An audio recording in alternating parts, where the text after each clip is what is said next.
이 아동 성폭행범이 어린이집에 운전을 하겠다고 들어가려고 했는데 저지가 됐다면 모욕, 적대적 환경, 정신적 고통에 의해서 문제를 제기하셨다는 겁니다. 그래서 이 법이 안 된다는 거예요, 여러분. 안녕하세요, 백사연입니다. 중학생들이 할 수 있는 차별금지법, 차별금지법 과외 시작하도록 하겠습니다. 이번 시간에는 저번 2시간 동안 배우셨던 내용을 복습을 하고 다시 진행을 하도록 하겠습니다. 제가 저번 시간에 말씀드렸던 내용 혹시 기억하시나요? 이 차별금지법 안에 나오는 사유가 23개가 있다고 말씀을 드렸습니다. 이 23개와 관련된 내용들이 어떤 영역이었습니까? 고용, 재화, 용역, 시설, 그리고 교육, 행정, 서비스와 관련된 내용이었습니다. 자, 이렇게 보시면 얼핏 보시면 차별금지 사유에 해당되는 23개의 사유들이 우리 삶에 얼마나 영향을 많이 미치겠어 이렇게 생각하시는 분들이 있습니다. 근데 고용, 재화, 용역, 시설, 교육, 행정 서비스가 우리 전 인생에 얼마나 해당이 되는지 한번 제가 표로 보여드릴게요. 한 사람의 인생을 제가 한번 표로 간략하게 한번 요약을 해봤습니다. 한 사람이 태어나서 보육 서비스를 받고 교육 서비스를 받고 직장에 취직해서 은퇴한 다음에 장래 서비스를 받고 이 세상을 떠납니다. 이게 전 인생이라고 보면요. 이 차별금지법이 여기 다 지금 해당됩니다. 자, 출산한 다음에 보육 서비스 받죠. 보육 시설에서 서비스를 받고 혜택을 받습니다. 자, 초등학교, 중학교, 고등학교에 진학을 해서 교육 서비스를 받고 교육을 혜택을 누리게 됩니다. 자, 교육을 마친다면 어떻게 돼요? 학교를 졸업하면 어디로 갑니까? 직장에 취직하죠. 고용의 영역이 들어갑니다. 이 차별금지법의 3조 1항의 가에 나옵니다. 고용이 여기에 해당되는 거죠. 고용을 하신 다음에 고용 이후에는 어떤 일이 벌어집니까? 정년이 차서 은퇴를 하시게 되죠. 은퇴 이후에 어떻게 됩니까? 또 여러 가지 행정 서비스를 받고 재화를 활용하고 용역 서비스를 받고 시설을 이용하게 됩니다. 그 다음에 어떻게 돼요? 나중에 장례 서비스를 받고 이제 돌아가시죠. 이 세상을 뜨십니다. 그러면 차별금지법의 영역이 여기 지금 다 해당되는 거예요. 재화, 용역, 시설, 행정 서비스, 교육, 훈련, 고용 다 해당되잖아요. 자, 이렇게 차별금지 법안이 한 사람의 인생에서 전체에 포괄이 돼요. 근데 예외인 곳이 있습니다. 어디입니까? 공동묘지예요. 공동묘지는 이 차별금지법에 해당이 안 돼요. 시설이라 해당이 되나? 지금부터 말씀드리는 차별금지법안 3조 4항은 이 차별금지법의 핵심 중에 핵심입니다. 핵심 논리가 여기 들어있어요. 그래서 별표를 5개 정도 치시고 보셨으면 좋겠습니다. 자, 3조 4항에 이렇게 나와 있습니다. 제1호 강목. 제1호 강목은 무엇을 뜻하냐면 23개 차별금지 사유를 뜻합니다. 제1호 강목의 영역에서 성별 등을 이유로 적대적, 모욕적 환경을 조성하는 등 신체적, 정신적 고통을 주어 인간의 존엄성을 침해하는 행위.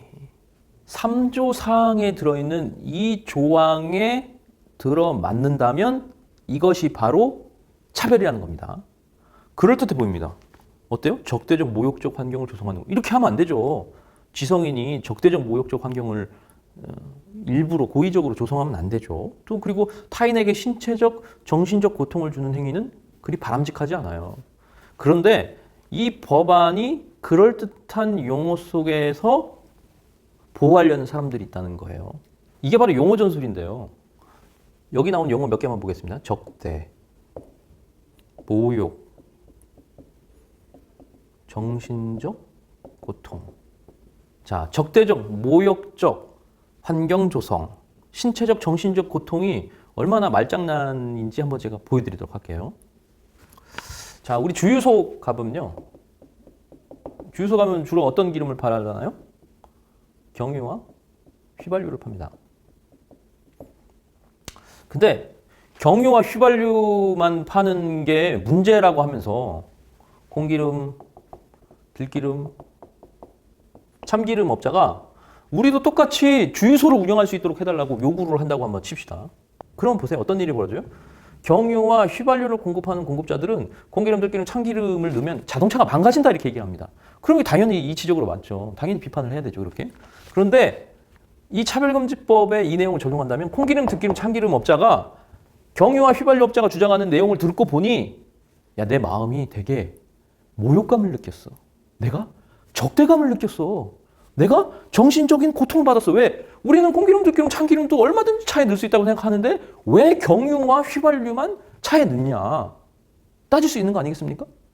이런 분들은 이제 보통 언덕 위에 하얀 집을 가셔야 되는 분들인데 경유와 휘발유 말고 들기름, 콩기름, 참기름도 똑같이 차에 넣을 수 있게 해달라고 요구를 하는 개념이에요. 이게 얼마나 우스워요, 이 모양이. 근데 차별금지법이 통과되면 마치 이와 똑같은 상황이 발생할 수 있습니다. 어떤 분들에 의해서요?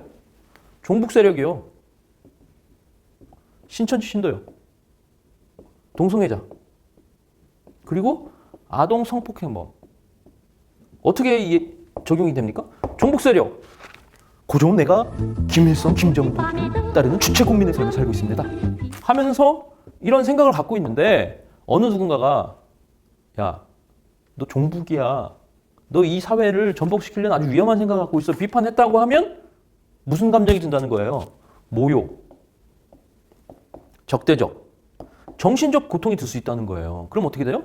차별금지법이 통과되면 이 종북 세력이 이 법안을 갖고 문제 제기를 할 수 있다는 거예요. 어디요? 재화, 용역, 시설, 서비스, 공공, 교육 영역에서 이 사람들이 문제 제기할 수 있다는 겁니다.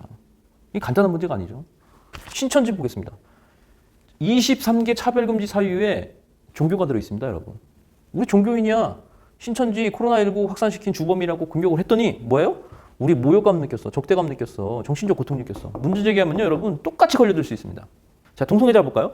동성애자는 우리 한국 사회에서 비판도 당하고 옹호도 하고 반대 의견도 제시하고 찬성 의견도 제시하는 그런 분위기입니다. 하지만 차별금지 법안이 통과되는 순간 어떻게 돼요? 이 사람들이 적대적이고 모욕감을 느꼈다.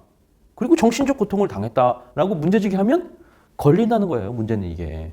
자, 아동 성폭행범 한번 보겠습니다. 우리 23개 차별금지 사유 중에 형이 실효된 전과가 있거든요.